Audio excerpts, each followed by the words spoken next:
صلی اللہ علیہ رسول کریم اما بعد اعوذ باللہ من الشیطان الرجیم بسم اللہ الرحمن الرحیم اہدنا الصراط المستقیم صراط الذین انعمت علیہم صدق اللہ مولانا العظیم۔ اللہ تعالیٰ کے فضل و کرم سے ہم ہفتہ وار محفل ذکر میں حاضر ہیں، اور آج ہمارے یہ دونوں بھائی ثنا خان مصطفیٰ صلی اللہ علیہ وسلم ہماری اس محفل میں مجلس میں آئے اور مجلس کو چار چاند لگا دیے، اور ماشاءاللہ بڑا خوبصورت جو ہے بازوق ماحول جو ہے وہ پیدا ہوا۔ اللہ تعالیٰ ان کے ذوق و اللہ ان میں جو ہے برکتیں عطا فرمائے، ہمیشہ جو ہے حضور پاک صلی اللہ علیہ وسلم کی اسی طرح سے نعتیں پڑھنے کی توفیق عطا فرمائے۔ ابھی جو ہے حضور نبی اکرم صلی اللہ علیہ وسلم نعت جو ہے حضور نبی اکرم صلی اللہ علیہ وسلم کی ثنا خوانی کا نام ہے، اور حضور نبی اکرم صلی اللہ علیہ وسلم کی تعریف و توصیف کا نام ہے، چاہے وہ آپ نثر میں کر لیں چاہے وہ نظم میں کر لیں۔ علماء جو حضور اکرم صلی اللہ علیہ وسلم کی مدح سرائی کرتے ہیں نثر میں، وہ بھی نعت ہے، اور جو ثنا خوان مصطفیٰ صلی اللہ علیہ وسلم نظم میں حضور پاک صلی اللہ علیہ وسلم کی تعریف کرتے ہیں وہ بھی نعت ہے۔ جو اللہ نے قرآن میں آیات بینات نازل فرمائیں وہ بھی حضور کی نعت ہیں۔ تو یہ سب جو ہے الگ الگ انداز ہیں، الگ الگ پھول ہیں، الگ الگ گلدستے ہیں جن کی الگ الگ خوشبو ہے، لیکن بات یہی ہے کہ ہر ایک جو ہے اسیر ذات مصطفیٰ ہے۔ حضور اکرم صلی اللہ علیہ وسلم کی زلفوں کا اسیر ہے، چاہے رب ہو چاہے اس کے ملائکہ ہوں، چاہے کل انبیاء ہوں، چاہے کل صالحین ہوں، جس کو دیکھو وہ حضور نبی اکرم صلی اللہ علیہ وسلم کی زلفوں کا اسیر ہے اور حضور کی محبت میں گرفتار ہے۔ ان میں سے آپ بھی ہیں، میں بھی ہوں، یہ سب ہیں۔ اللہ تعالیٰ ہماری اس محبت کو سلامت رکھے، اور اللہ تعالیٰ ہمیں جو ہے ہدایت کے اور صراط مستقیم پر جو ہے چلنے کی توفیق عطا فرمائے۔ میں ایک نعت ابھی عصر کے بعد بیٹھا ہوا تھا، عصر سے مغرب کے درمیان ایک چھوٹی سی نعت ہوئی، تو پہلے جو ہے وہ ایک نعت جو ہے آپ کی خدمت میں نثر میں ہی تحت لفظ جو ہے وہ پیش کر دیتا ہوں، اور وہ حضور نبی اکرم صلی اللہ علیہ وسلم کی نگری کے حوالے سے ہے۔ اس کا جو ردیف ہے وہ نگری ہے، تو وہ ایک ماحول اور ایک کیف جو ہے وہ بنا ہوا ہے، تو اسی میں یہ اللہ نے جو ہے عطا فرمائی کہ شہر طیبہ ہے فقط ایک مثالی نگری۔ یعنی اگر آپ کسی کو ایک ایگزامپلری جو ہے ٹاؤن سٹی کہہ سکتے ہیں تو وہ شہر طیبہ ہی ہے۔ ویسے تو بڑے بڑے خوبصورت حسین شہر ہیں، لیکن شہر طیبہ ہے فقط ایک مثالی نگری، دو جہاں سے یہ انوکھی و نرالی نگری، اور بن نہیں سکتی تیرے شہر کے جیسے کوئی، بن نہیں سکتی تیرے شہر کے جیسے کوئی، چاہے جتنی بھی ہو اعلیٰ وہ خیالی نگری، چاہے جتنی بھی ہو اعلیٰ وہ خیالی نگری۔ خیال میں تصورات میں بڑی بڑی اعلیٰ جو ہے چیزیں سوچتا ہے، لیکن جتنی بھی اس کی فکر کی پرواز ہو وہ شہر طیبہ جیسی جو ہے کوئی بستی نہیں بسا سکتا۔ بن نہیں سکتی تیرے شہر کے جیسے کوئی، چاہے جتنی بھی ہو اعلیٰ وہ خیالی نگری، اور بارش نور برستی ہے جہاں صبح و مسا، بارش نور برستی ہے جہاں صبح و مسا، ایسی پر نور ہے پر کیف جمالی نگری، اور چاند ہر وقت چمکتا ہے جہاں روزے سے، چاند ہر وقت چمکتا ہے جہاں روزے سے، ایک ہی ایسی ہے دنیا میں ہلالی نگری، ایک ہی ایسی ہے دنیا میں ہلالی نگری، اور وعدہ ایفا کیا انصار مدینہ تم سے، وعدہ ایفا کیا انصار مدینہ تم سے، عرض بطحا سے نکل کر یہ وصالی نگری۔ واپس نہیں جائے، واپس نہیں گئے، واپس وعدہ لیا تھا نا انصار مدینہ نے، یا رسول اللہ آپ نبی ہیں، اللہ آپ کو جو ہے فتح عطا فرمائے گا، غلبہ عطا فرمائے گا، اور آپ کے دین کو اللہ غالب فرمائے گا، تو جب دین غالب ہو جائے گا تو کہیں آپ ہمیں چھوڑ کر واپس اپنے شہر مکہ تو نہیں آ جائیں گے جہاں 53 سال زندگی کے گزارے تھے. تو آپ نے وعدہ کر لیا تھا نا لحموں کا لاہمی کہ میرا لاہم اور تمہارا لاہم جو ہے وہ ایک ہے, جسموں کا جسمی, میرا جسم تمہارا جسم جو ہے وہ ایک ہے, واپس نہیں جاؤں گا, یہ وعدہ تھا. ورنہ جب فتح مکہ ہو گئی تو اب کوئی بھی مکہ میں آپ کو رہنے سے روک نہیں سکتا تھا. آپ چاہتے تو اپنے اسی یعنی کہ جنم بھومی اور وہ شہر جہاں پر آپ کی پیدائش ہوئی, بچپن, لڑکپن, جوانی اور یعنی کہ ساری زندگی گزری, اس شہر سے کس کو محبت نہیں ہوگی. حضور جب مکہ سے مدینہ جا رہے تھے تو آپ صلی اللہ علیہ وسلم نے جو ہے شہر بطحا کو خطاب کیا کہ تو مجھے بڑا پیارا ہے, تو اس سے میں بڑی محبت کرتا ہوں, لیکن آج یہ ظالم مجھے تجھ کو چھوڑنے پر مجبور کر رہا ہے. کتنی محبت ہوتی ہے کسی بھی انسان کو اپنے وطن سے, اپنے ملک سے, اپنے شہر سے, اپنے شہر کے در و دیوار سے. لیکن چونکہ وہ انصار مدینہ تھے, انہوں نے دین کے لیے قربانیاں دی تھیں, دین کے لیے اپنا جان, مال, عزت و آبرو قربان کر دیے. مواقعات مدینہ جیسا ایک عظیم واقعہ جو ہے رونما ہوا, جو کائنات میں کسی نے جو ہے اس طرح کا نہیں دیکھا کہ جب اپنی جائیدادیں, اپنی پراپرٹیز, اپنے مال و اسباب سب جو ہے بانٹ لی ہے. کوئی کرتا ہے کہنے کو تو سب کہتے ہیں مسلمان مسلمان کا بھائی ہے, لیکن کوئی کسی کو قرض دینے کے لیے آج تیار نہیں ہوتا جی, بارڈر نہیں کھولتے. اللہ اکبر. تو وعدہ ایفا کیا انصار مدینہ تم سے, عرض بطحا سے نکل کر یہ وسالی نگری, اور تخت و تاراج شہر کرنے کو آئے کافر. مدینے پر چڑھائی کر دی نا,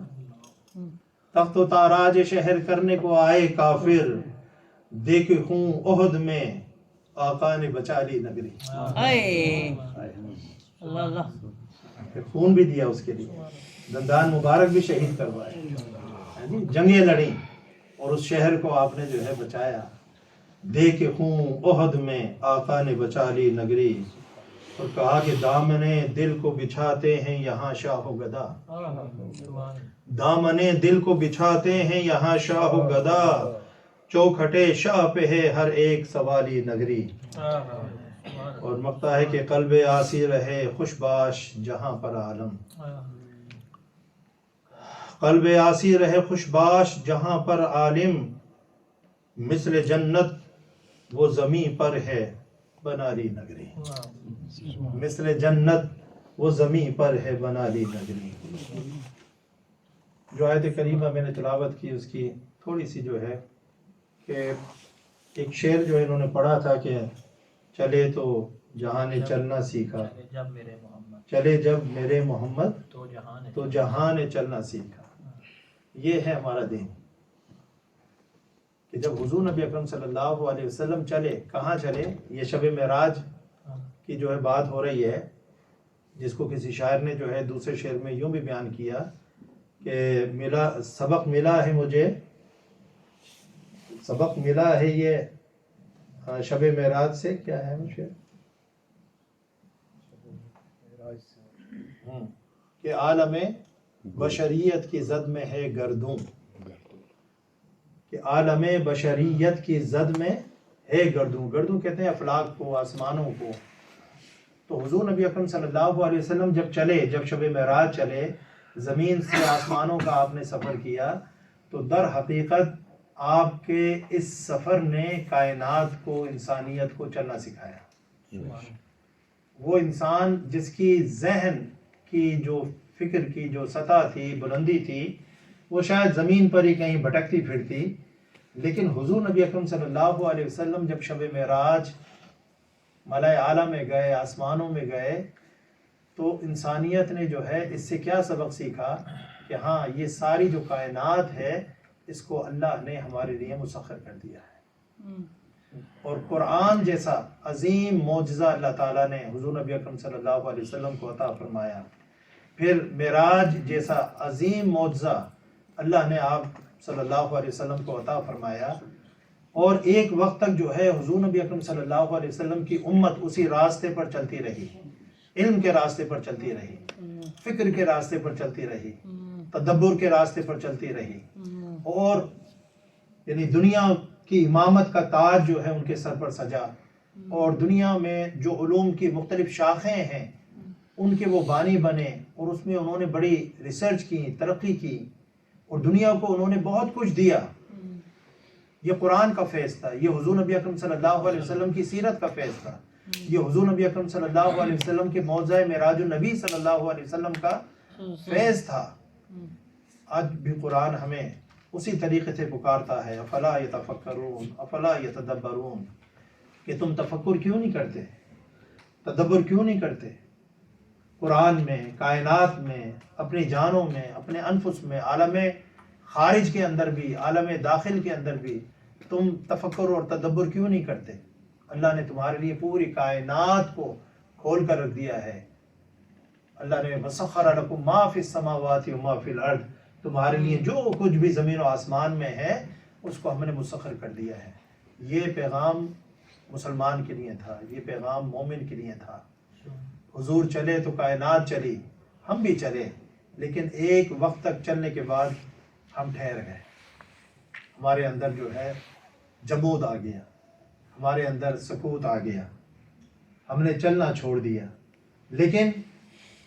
دنیا کی مختلف اقوام نے، یعنی آپ دیکھیں کہ ایک وقت میں یعنی کہ یورپ میں جو یعنی کہ غیر یہ جو سائنسدان تھے عیسائی، اور یہ بڑے بڑے گلیلیو وغیرہ اس طرح کے جو ہے روجر بیکن وغیرہ، یہ سارے جو سائنسدان تھے یہ سب مسلمانوں کے شاگرد تھے۔ وہ وہاں سے جا کر علم حاصل کرتے تھے، وہاں سے جا کر پڑھتے تھے، اور وہاں سے آ کر تعلیم حاصل کر کے انہوں نے شمع علم کی جو ہے یہاں پر روشن کی۔ آج دیکھیں کہ یہ کہاں سے کہاں پہنچ گئے ہیں۔ میں پرسوں جو ہے میری آئی ٹیسٹ تھا، وہاں پر میں گیا ہاسپٹل کے اندر، سولیول ہاسپٹل کے اندر، وہاں کی مشینری دیکھ دیکھ کر ادھر دیکھتا تھا ادھر دیکھتا تھا، ہر طرف مشینیں ہی مشینیں نظر آتی تھیں۔ پھر میں دل میں سوچتا تھا کہ اس میں سے کوئی مشین ایسی ہے جو ہم نے بنائی ہو؟ تو آواز آتی تھی کوئی مشین اس میں سے ایسی نہیں ہے۔ یعنی یہ تو صرف ایک میں آنکھ کی مشینوں کی بات کر رہا ہوں نا۔ جب میں سی ٹی اسکین کرنے گیا، انہوں نے جو وہاں پر جناب وہ کس طریقے سے وہ مشین کام کر رہی تھی، کس نے بنائی ہے؟ یعنی آپ دیکھیں ہر شعبے کے اندر ہم صرف جو ہے یوزر بن کر، یوٹیلائزر بن کر جو ہے، اور کنزیومر بن کر رہ گئے ہیں۔ تو حضور نبی اکرم صلی اللہ علیہ وسلم جن کی محبت میں ڈوب کر ہم حضور نبی اکرم صلی اللہ علیہ وسلم کی نعتیں سنتے ہیں، اور یہ ساری جو ہے باتیں اپنی جگہ بجا ہیں۔ اللہ تعالیٰ ہمیں آپ صلی اللہ علیہ وسلم کی محبت میں زیادہ سے زیادہ جو وارفتگی عطا فرمائے، فنائیت عطا فرمائے۔ لیکن حقیقت یہ ہے کہ ہم جو ہے دین سے بھی دور ہیں، قرآن سے بھی دور ہیں، حضور کی سیرت سے بھی دور ہیں، اور جو ہے جس محبت کی ہم بات کرتے ہیں تو بھائی بات یہ ہے کہ جس سے انسان کو محبت ہوتی ہے نا تو وہ اس جیسا بننا چاہتا ہے، جس قدر بھی بن سکے۔ ہمارے لوگوں کو اگر کوئی یہ بات کہے تو کہتے ہیں جی وہ کہاں اور ہم کہاں۔ تو بھائی آپ کو ان جیسا جو ہے بننے کو کون کہہ رہا ہے؟ وہ تو ایک ہی تھے زمانے کے اندر، وہ تو بے مثال ہیں۔ ان جیسا تو کائنات میں اللہ نے دوسرا پیدا کیا ہی نہیں، نہ کوئی ان جیسا بن سکتا ہے، نہ ان جیسا بننے کے لیے کوئی کہہ رہا ہے۔ لیکن ان کی ذات سے، ان کی سیرت سے، ان کے اسوہ سے کچھ تو خوشہ چینی کی جا سکتی ہے، کچھ تو حاصل کیا جا سکتا ہے، کچھ تو جو ہے اپنی ذات کو ان کے رنگ میں جو ہے رنگا جا سکتا ہے۔ لَقَدْ كَانَ لَكُمْ فِي رَسُولِ اللَّهِ أُسْوَةٌ حَسَنَةٌ، تو حضور کا جو اسوہ ہے وہ حسنہ ہے، خوبصورت ہے۔ تو حضور کی جو بھی بات ہے اس کو اپنی زندگی کا جو ہے اوڑھنا بچھونا بنا لیں۔ حضور بولتے کس طرح سے تھے، حضور کھاتے کس طرح سے تھے، حضور بیٹھتے کس طرح سے تھے، حضور چلتے کس طرح سے تھے، حضور اکرم صلی اللہ علیہ وسلم جو ہے استراحت کس طرح سے فرماتے تھے، حضور لین دین کس طرح سے کرتے تھے، حضور کا طریقہ یعنی کہ خانگی امور میں جو ہے معاملات کس طرح سے تھے، ازدواجی زندگی میں معاملات ان کے کیسے تھے، بیع و شراء میں، تجارت میں، کاروبار میں ان کے معاملات کیسے تھے۔ مسئلہ کی زندگی کے جتنے بھی مختلف پہلو ہیں، سیاست حضور کی کیسی تھی۔ تو اب جو سیاست ہم کر رہے ہیں یہ حضور کی سیاست ہے، یعنی کہ جس کو کہتے ہیں کہ لفظ لعنت، دیکھیے ایسی سیاست تو کافر بھی نہیں کر رہے، ایسی سیاست تو مشرک بھی نہیں کر رہے، ایسی سیاست تو بت پرست بھی نہیں کر رہے، جیسی ہم کر رہے ہیں مسلمان، جو سیاست ہم کر رہے ہیں، ایسی تجارت جو ہم کر رہے ہیں وہ کوئی کر رہا ہے؟ مودی صاحب آئے، انہوں نے کہا جی لاسٹ ٹائم میں آیا تھا ہم 10ویں نمبر پر تھے، آج میں آیا ہوں 5ویں نمبر پر ہیں، اور نیکسٹ ٹائم جب میں امریکہ آؤں گا تو ہم 3رے نمبر پر ہوں گے۔ یہ مشرک ہیں، بت پرست ہیں، کافر ہیں، جو بتوں کی عبادت کرتے ہیں، بتوں کے آگے سر جھکاتے ہیں۔ ہم وحدہ لا شریک کے سامنے جھکنے والے، ہم لا الہ الا اللہ محمد رسول اللہ کا کلمہ جو پڑھنے والے۔ ہماری تجارت کیا ہے؟ کرپشن، بدعنوانی، بے حیائی، بے غیرتی۔ انا للہ و انا الیہ راجعون۔ اور پھر بھی ہم کہتے ہیں جی ہم حضور کی امت ہیں، بخشے جائیں گے، ٹھیک ہے نا، نام اعمال نہیں، کچھ بھی صحیح حسن عمل نہیں، تو پھر کیا ہے؟ بس حضور کے اوپر ہی سہارا ہے۔ کیا یعنی کہ یہ ڈھکوسلا ہے، حضور کے اوپر سہارا ہے۔ اللہ نے قرآن میں ہر جگہ فرمایا ہے الذین آمنوا وعملوا الصالحات والذین آمنوا وعملوا الصالحات، جو ایمان لائے اور نیک عمل کرتے رہے، جو ایمان لائے نیک عمل کرتے رہے، ان کے لیے اللہ نے خوشخبریاں سنائی ہیں کہ ان کے لیے جنتیں ہوں گی، اس کے نیچے نہریں ہوں گی، ان کے لیے باغ و بہار جو ہے اللہ تعالیٰ نے وہ کیا کیا جو لکم فیہا ما تشتہی انفسکم ولکم فیہا ما تدعون، جو تم چاہو گے تمہیں وہاں پر ملے گا، جس کی طرف اشارہ کرو گے وہ چیز دوڑتی ہوئی ہوگی۔ لیکن وہاں پہنچو تو صحیح نا، وہاں پہنچنے سے پہلے ہم نے جو ہے خوابوں کے محل تعمیر کر لیے ہیں، اور ہم نے صرف نعت سن لی، سر دھن لیا، سمجھے نا، 11ویں شریف 12ویں شریف، ان تمام چیزوں کی اپنی اپنی جگہ اہمیت ہے، میں اس کی اہمیت سے انکاری نہیں ہوں، آپ کرتے ہیں اس کی برکتیں ہیں، ساری چیزیں اپنی جگہ بجا ہیں، لیکن یہ جو ہے نیک عمل کا نعم البدل نہیں ہے، یہ خود ایک نیک عمل ہے، ایک نیک عمل ہے، ان سارے نیک اعمال میں سے ایک نیک عمل ہے، اور اس کا درجہ جو ہے مستحب ہے، یہ مستحبات کے درجے میں ہے، تو فرائض و واجبات جو ہے ہم سے چھوٹے جا رہے ہیں، یعنی اللہ کی ناراضگی ہو، اللہ کی حکم عدولی ہو، اللہ کی جو ہے تعلیمات سے انحراف ہو، وہ سارا کچھ جو ہے وہ ہمیں قبول ہے، ٹھیک ہے نا، اور مستحبات کے اندر جو ہے ہم اللہ اکبر، یہی جو ہے عرض ہے، گزارش ہے۔ حضور سیدی شیخ الاسلام بھی جو ہے ساری زندگی منہاج القرآن کا پیغام کیا ہے، اور آپ دیکھیں قبلہ نے فرمایا کہ اب ہم اپنا ٹرینڈ چینج کر رہے ہیں، پہلے جو ہے محبت رسول صلی اللہ علیہ وسلم کے اوپر ہم نے زور دیا، اور الحمدللہ اللہ نے اس میں بڑی کامیابی عطا فرمائی، اور تحریک منہاج القرآن نے محبت رسول کی شمع جو ہے لوگوں کے دلوں میں جلانے کے لیے جو محنت 40 سال کی، اس کا پھل جو ہے الحمدللہ اللہ تعالیٰ نے دیا، اور پوری دنیا کے اندر محبت رسول صلی اللہ علیہ وسلم کے چراغ جو ہے منہاج القرآن کے پلیٹ فارم سے روشن ہو گئے۔ اب آپ نے فرمایا کہ اگلے 40 سال جو ہے تعلیمات مصطفیٰ صلی اللہ علیہ وسلم پر عمل، یہ نہ ہو کہ صرف جو ہے کہ بھئی ہم نے جو ہے وقتاً فوقتاً نعتیں سنی تھیں، وقتاً فوقتاً جو ہے میلاد منائے تھے، وقتاً فوقتاً جو ہے حضور غوث پاک کی 11ویں جو ہے وہ کی تھی، اور علماء بھی ہمارے وہی کرامتیں سنا سنا کر جو ہے لوگوں کو بالکل ہی عمل سے غافل کر دیا ہے کہ جی حضور غوث پاک نے کہا کہ میرے مدرسے کے سامنے سے جو گزر گیا تو اس کی بھی میں بخشش جو ہے کروا لوں گا، اور یہ وہ، تو بھائی بات یہ ہے کہ ایسا جو ہے کچھ قرآن میں تو ہمیں نظر نہیں آتا، احادیث مصطفیٰ صلی اللہ علیہ وسلم میں تو نظر نہیں آتا۔ اگر ایسا ہوتا تو اللہ کو یہ آیات نازل کرنے کی ضرورت نہیں تھی، طٰہٰ ما انزلنا علیک القرآن لتشقیٰ، اے محبوب ہم نے آپ پر یہ قرآن اس لیے تو نازل نہیں کیا کہ آپ مشقت میں پڑ جائیں، تھوڑا سا جاگ لیں، اور تھوڑا کر لیں، تھوڑا زیادہ کر لیں، تھوڑا کم کر لیں، یعنی حضور نبی اکرم صلی اللہ علیہ وسلم اتنی عبادت فرماتے، اتنی عبادت فرماتے، اور صحابہ کرام جب پوچھتے عرض کرتے کہ حضور آپ تو بخشے ہوئے ہیں، آپ تو اللہ کے حبیب ہیں، آپ تو یہ ہیں، آپ تو وہ ہیں، تو حضور فرماتے افلا اکون عبدا شکورا، کیا میں اللہ کا شکر گزار بندہ نہ بنوں کہ اللہ نے مجھے اتنی شان عطا فرمائی ہے، اتنا مقام عطا فرمایا ہے، یہ مرتبہ عطا فرمایا ہے، تو کہ اللہ کا شکر ادا نہ کروں؟ ہمارے اوپر تو اللہ جتنا پھل لگاتا ہے ہم اتنے ہی اکڑتے جاتے ہیں، اتنے ہی اللہ سے جو ہے دور ہوتے جاتے ہیں، اتنے ہی اللہ کی نافرمانی میں جو زندگی بسر کرتے جاتے ہیں۔ تو حضرات محترم، یہ سب باتیں اپنی جگہ اچھی ہیں، بجا ہیں، خوبصورت ہیں، اس سے ایمان کو تر و تازگی ملتی ہے، اس سے ایمان کو حلاوت ملتی ہے، اس سے حضور نبی اکرم صلی اللہ علیہ وسلم کی قربت، حضور کی محبت، حضور کی ذات کے ساتھ تعلق جو ہے وہ قائم ہوتا ہے۔ لیکن اس کے ساتھ ساتھ جو ہے اگر ہمارے نمازیں چھوٹ جائیں، ہماری تلاوت قرآن چھوٹ جائے، ہمارے جو ہے جو معاملات ہیں اللہ کی مخلوق کے ساتھ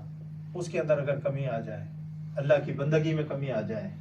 تو پھر یہ چیزیں جو ہے فائدہ نہیں دیں گی۔ اللہ تعالی ہمیں جو ہے سمجھ عطا فرمائے، عقل عطا فرمائے، اور ہمیں دین کے راستے پر چلنے اور دین کی تعلیمات پر عمل پیرا ہونے کی توفیق عطا فرمائے۔